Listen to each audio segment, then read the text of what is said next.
I had a great childhood. I didn't have any real problems. I had amazing friends, and I had an incredible relationship with the Lord. When I turned 18, I had moved to Baltimore to go to Bible college.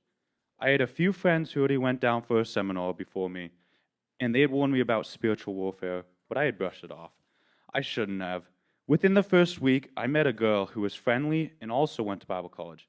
I thought I was perfect. God was already answering prayers about finding someone.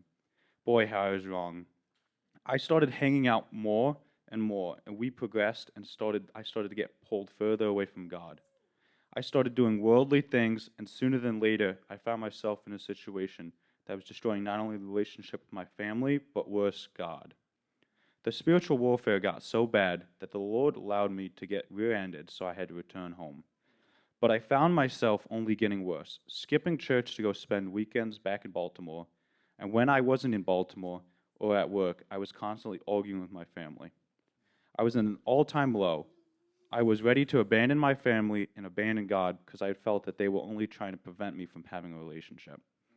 Eventually, after over a year of being home, I finally said enough and I broke the cycle of our toxic relationship because I had finally realized she was the problem and not everyone else around me.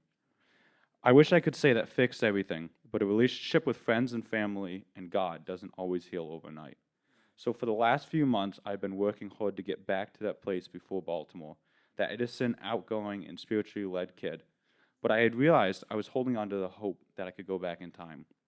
I realized that it was God's will for me to go through these trials so I could grow in my relationship with Christ.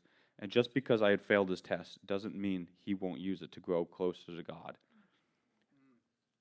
I was being used for something I couldn't have been through trials. He's already used me for a few people in my life who are already going through similar situations with similar girls and are bringing them into dark places. Now I know the right things to do and say, and they have seen what it did to me and are more aware of the situation because of it. I am happy to say that my relationship with him is now deeper than I could ever imagine because now I know how it feels to live a life separated from him.